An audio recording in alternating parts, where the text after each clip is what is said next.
Assalamualaikum warahmatullahi wabarakatuh. Jumpa lagi dengan channel Panglima Tani.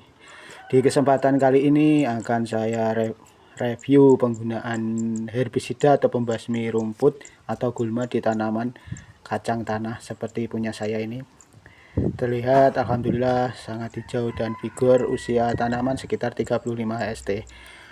Pengendalian rumput memang perlu digunakan seperti rumput yang seperti ini. Orang di tempat saya menyebutnya ini rumput atau sukut tuton. Nah, herbisida yang digunakan umumnya ada dua jenis. Nah, rumput yang membandel seperti ini, herbisida yang saya maksud, yang satu Kadri dari Bas, yang satu Rumpas dari Bayer.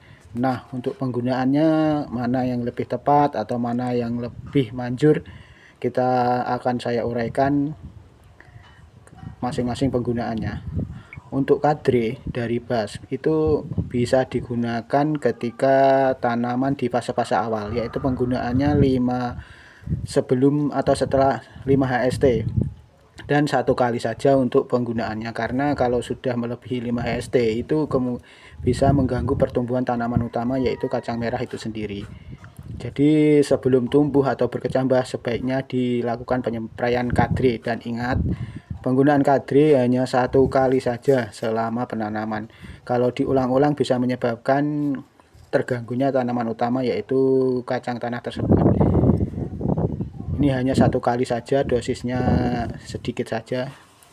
Jadi sebelum 5 HST atau sebelum tumbuh ini bisa untuk purna tumbuh atau fase awal pertumbuhan tanaman utama ini masih aman.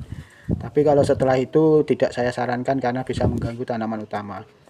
Yang kedua adalah Rumpas dari Bayer. Nah, ini kalau sudah rumput masih tetap bandel dan tumbuh di tanaman kacang tanah kita, ketika sudah 10 HST atau 5 HST atau sudah tinggi, kita bisa menggunakan Rumpas ini.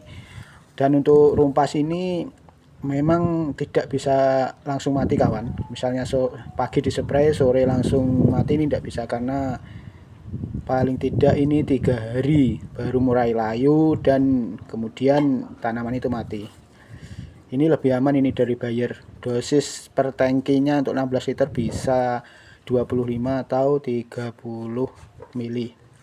Rumpas ini lebih aman. Kalau mau cari amannya pakai Rumpas ini. Memang rumputnya enggak bisa mati dengan cepat, tapi perlahan layu dan merusak sel rumput itu kemudian mati.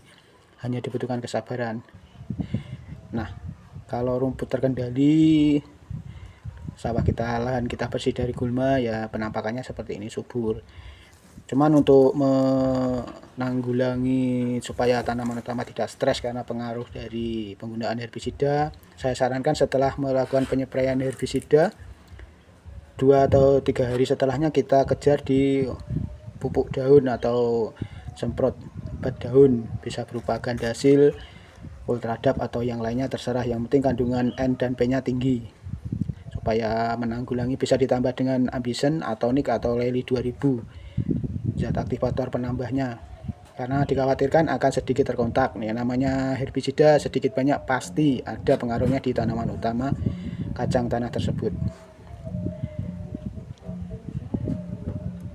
Mungkin itu dulu yang bisa Panglima Tani sampaikan. Jumpa lagi di video selanjutnya. Wassalamualaikum warahmatullahi wabarakatuh.